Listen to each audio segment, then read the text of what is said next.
Greetings, friends. I'm William Jenkins, an educator, writer, and consultant. And some people even call me a motivational speaker. I suppose that I'm all of that. But the thing that I am probably most of all that would be important to you at this time is that I am an educator and an advocate of education and am passionately interested in the education of all children. I think that it is the responsibility of citizens to be concerned about those things that are vital to the growth and development of the country. And at this point, I really can think of nothing that is more important to the future of America, to the future of our democracy, than the sound and effective education or educating of our children. I've been invited to this area to talk to teachers, to administrators, and even to parents about the quality education. I suppose that the reasons I was invited is because the people in this area are quite concerned about the educational outcome of their students. I'm concerned about that also. They're so concerned that they've asked me to make this tape. For those of you who, for some reason, will not find the opportunity to hear one of the live presentations, and they wanted me to try to capture on tape what I will say to a live audience, to try to give them the power, the ability to reach you even if you are not available on those days or that I am in town to talk to parents. Education is one of the things that I spend a lot of time talking about and thinking about. I've given most of my life to the classroom and to the education of kids in this country. And I believe very firmly, strongly, in a strong educational program. In fact, I believe that next to a standing army, good schools are the most important things to a free society, particularly a democratic society such as ours. So I'm always anxious to talk about education and to do those things that I think lead to educational excellence. You see, I work with schools all over the country, and for a long time I have been of the conclusion that you need four things, basically, to have good schools. The first thing you need at school, if you really want to have good schools, is a student body that comes to school disciplined, well-behaved, and interested in receiving an education. That's the first thing you need. It doesn't make any difference where the school is located. It doesn't make any difference what color the children are. It doesn't make any difference how much money the community has. If you want to have a good school, one of the first things that you have to have are kids who come to school ready and eager to learn and well-disciplined. That's the first thing. The second thing you need to have a good school are teachers who are qualified and willing to teach those kids at that school. Not kids who went to the school they taught it 10 years ago, or kids who might come to the school next year, but those kids who show up at that school that year or that day. You need teachers who are willing to teach those children. The third thing you need is an administrative staff who will maintain an atmosphere conducive to teaching and learning. That you have principals in place who are going to make sure that the school is run properly, run well, and run in such a way that teachers can teach and kids can learn. The fourth thing you need is a parent body who will monitor the education process and take appropriate action when it is or is not taking place. That is to say, that you have parents in your school district, parents in your attendance area, who send their kids to school ready to receive an education and who stay on top of the educational process to the degree that they know when this education is taking place. And when it's not taking place, they know that also. And that they are also responsible enough to do what they need to do or should do when it's taking place, and to do what they need to or should do when it's not. So that might mean something as simple as calling an administrator and complaining that your child doesn't have homework or doesn't have assignments in a particular class, or writing the teacher a note at the end of the year thanking that teacher for being as successful with your child as he or she has been. But whatever is called for at a particular time, that's what parents should do. Now, when you have those four things, you're going to have a good school. It doesn't matter where the school is located. It doesn't matter what color the people are. It doesn't matter how much money they have. And it doesn't matter what year it's set in. It could be this year or it could have been 20 years ago. That's what you're going to have. That's what you have to have if you have a good school. And whenever you have that, you're going to have a good school. Now, notice I talked about the teachers. I talked about the students. And I talked about the administrators. But this tape, this presentation is actually addressed to parents. So, I'm going to elaborate upon what parents can do.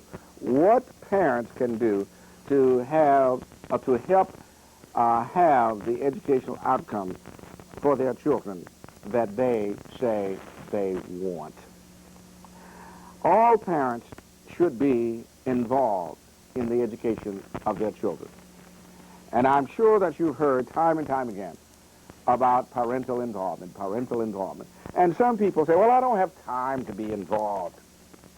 Well, I think that when parents say they don't have time to be involved, sometimes it's because they don't understand what people are asking them when they ask them to get involved. They think that the teachers and administrators are asking them to come to the school every day or every other day or once a week to help them run the school. The last thing that the teachers at the school need is for the parents to come and help them run the school. You'd simply be in their way. So when people say parental involvement, that's not what they mean. They don't want you to come and help them to run the school. What they want you to do is to do your part at home before the child comes to school. As a parent, 95% of what you do to be parentally involved is done in the privacy of your home. You don't have to leave home to be involved in your child's education. And you should never let him or her leave home without that involvement. So what is it that you should do? Well, the first thing is that you should understand that it is absolutely essential that you do what you have to do. It is absolutely essential that you get involved. All over the country, we have this problem of lack of parental involvement, even to the extent that some educators are saying that parents don't really care, that people don't care what happened to their children. Well, I refuse to believe that folk can give birth to children, that folk can claim children as their own, that folk can see their own children and not want them to be successful in school and not care. So if they care, what is the justification? What is the explanation of them not being involved? Well, I think that parents who are not involved for two main reasons. The first reason they're not involved is because they really don't know the value of their involvement. They don't know how important it is that they are involved. They think that their children will do just fine without them. They came out of situations sometimes where their parents were not involved in the school, and they think that their children don't need them to be involved in school in order for the children to be successful. Well, you're quite wrong. You see, if your neighbor's children are being worked with night and day by their parents, if their parents are helping them, if their parents are doing all the things that parents need to do for their children to be successful in school, and you are doing none of those things for your child or children, you are sending your child out to do battle with your neighbor's children and the parents. and your child is alone. So if your neighbor and your neighbor's children and the neighbors, if the children's parents and the children started to fight with your child on the playground, you would run to your child's rescue. You wouldn't stand by and let your neighbor, the father, and the son beat up on your child. Well, if the father and the son, if your neighbor's father and son are working in behalf of the child's education, if the parents are involved in the child's education, and you are not involved in your child's education, then you're allowing your neighbor, the children, and the parents to beat up on your child in the classroom. And it's a beating from which he will not recover.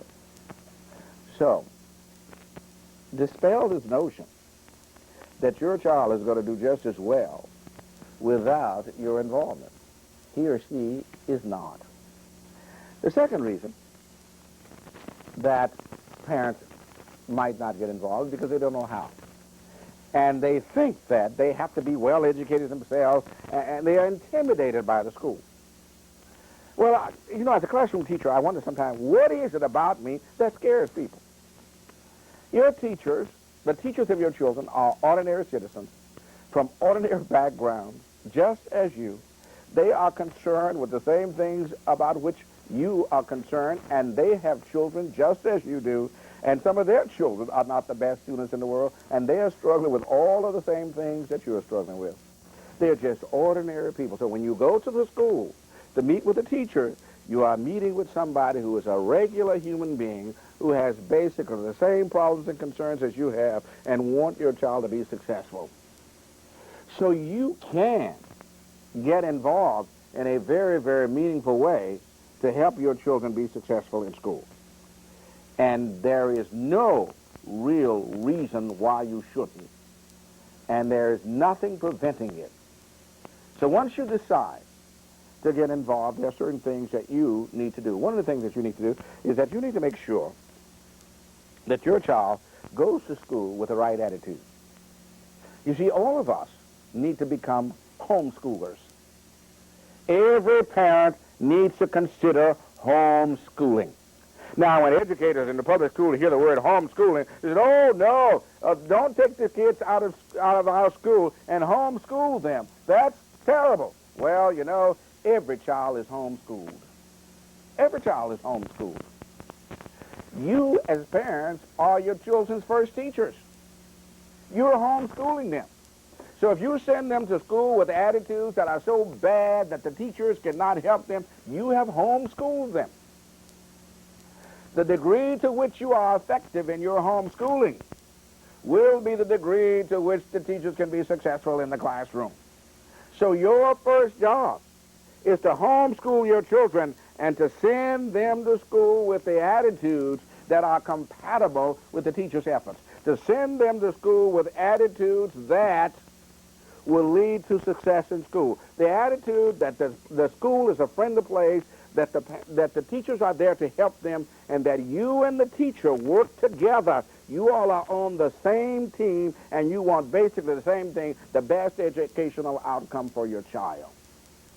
You owe it to your child to do that, to send the child to school with the right attitude, send the child to school educable. Then you ought to do something else. When you have your child at home, you ought to try to foster a love of learning in your child. Children love to learn. They're excited about learning when they are little. Every parent who wants his child to be successful in school should foster that love of learning, should help that child, to encourage that child to answer questions, to be available to that child, to read to the child, and to help the child to actually increase in his learning and his love for learning. Foster a love for learning. The other thing is that when you foster that love for learning, you'll send your child to school inspired. Children need to be inspired that education is exciting. And if you send your children to school that way, you will find that you're doing some of the things that parents ought to do. The other thing that parents ought to do is to make sure that your children have the proper materials for their school. And this is particularly true in the lower grades. When teachers say that children need certain things on the first day of school, make sure that on the first day of school, they have those things. And one of the other things I would suggest to you, make sure that your children have, particularly when they get old enough, make sure that they have computers and access to computers. And now you have to monitor them when they are using computers, because there are a lot of things that come on the that are available to them on the computer that they should not be exposed to without supervision. So make sure that you monitor them, but don't let the fact that there's some bad things on the that they have access to on the computer and the internet stop you from exposing your child to that great tool of learning. So make sure that they have the materials that they need, and the computer is just one of the things that they should have. The other thing that you should do, if you really want your children to be successful in school and to be well educated, is that you have to stress education in your home and provide for your child an educational environment and structure. One of the things that people do whose children are very, very successful in school is that they make sure that they have study time for their children. Study time and a study place for their children. They have a place that's quiet. They have a place that is structured. They have a place that has all the materials in it that the child will need to study. They monitor those children and make sure that they have this structured environment.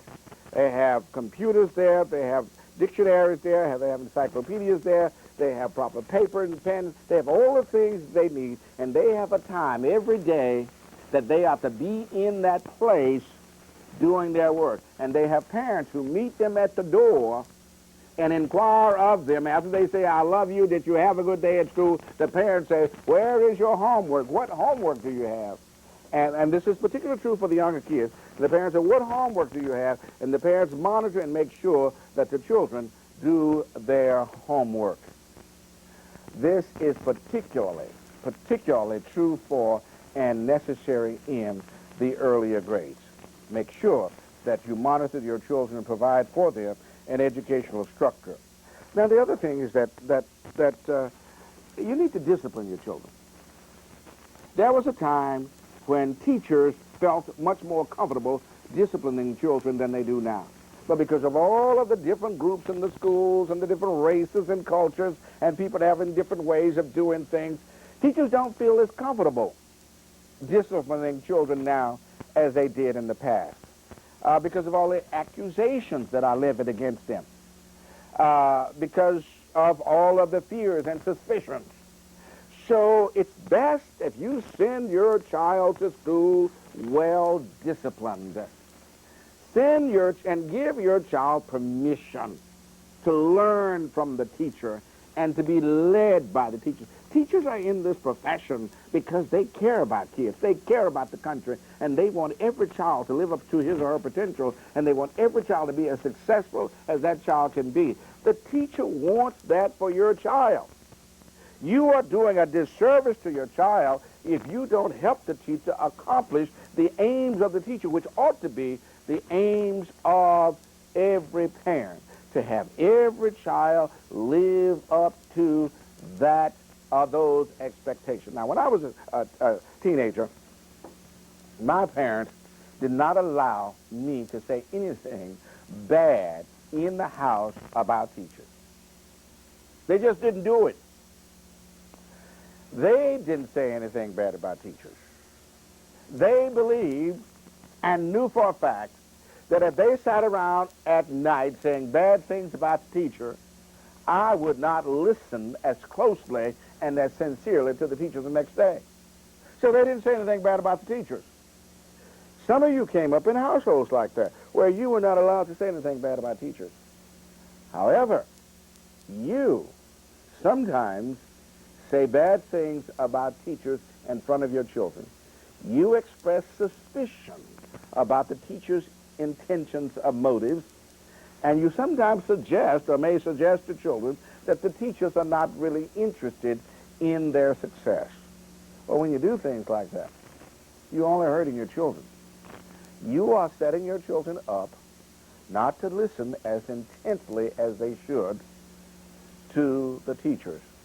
And when they don't listen and cooperate with the teacher, they are causing their educational outcome to be less. No parent wants that for his or her child or children. So send your children to school well-disciplined and send them with the attitude that the teachers are there to help them. You know, administrators all over the country ask me, you said, why don't you write something for parents? Why don't you write a book that parents can use? And I wrote this book called Parenting Toward School Success. And it talks about what every parent can and should do to help their child achieve the American dream, to be more successful in school. And it talks about properly homeschooling your child, fostering a love for learning for your child, sending your child to school well-disciplined, insisting on computer mastery, developing a structure. And it also talks about something else that we may have a little bit more trouble with, and that is trusting teachers. Now, all the kids in this, the great majority of the kids in this country go to the public schools. The great majority of the parents listening to me go or went to the public schools. We went to the schools as vulnerable 5 or 6-year-olds and were handed to total strangers in the classroom or at the school, teachers. And most of us went through those schools and had good experiences, and nothing bad happened to us at those schools. Teachers have been the backbone of our democracy. They have been the best profession that any of us have been exposed to. Doctors, lawyers, scientists, no other profession have dealt with as many people, as many vulnerable people as we have, and handled them all with patience, with care and love as teachers have. As a result, teachers should have the trust of every parent to a much greater degree than they have. What is it that teachers have done that have led to the distrust that some people claim they have of teachers? Parents should trust teachers.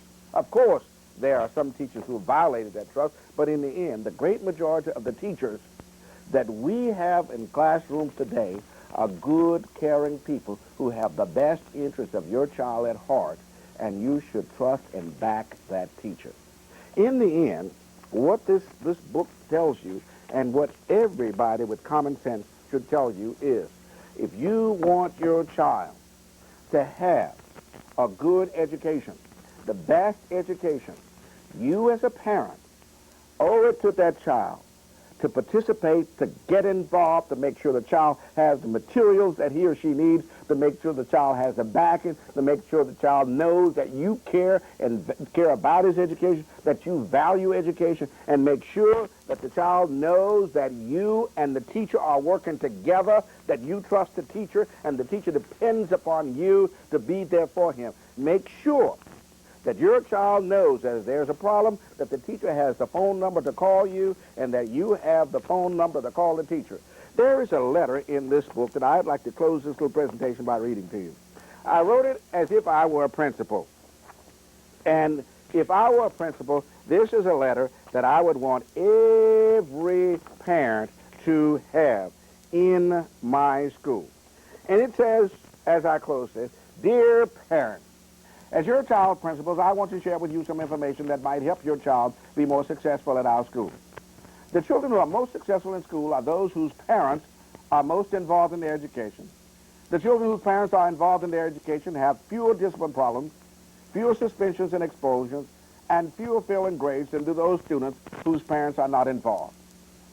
The students whose parents are involved in their education graduate from high school in higher numbers, attend more competitive colleges, do better in college, graduate from college in higher numbers, and are more successful in life than are those students whose parents are not involved in their education. These facts are available to anyone who's willing to look them up, and I share this information with you because I believe that if you knew how important your involvement is in the education of your child, you would become more involved. No parent wants their children to grow up ignorant and unprepared to have successful and productive lives. Without an education, that is what they are likely to have. Without your involvement, your child is less likely to have the education he or she needs and deserves. This letter, and even this tape, is to encourage you to get involved. Your child is worth it.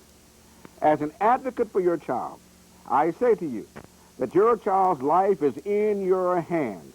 Support him in his education and help us shape that life into the kind of life we can all be proud of. Or let it develop on its own and take our chances with what it might become. We have seen too much of what becomes of children left on their own.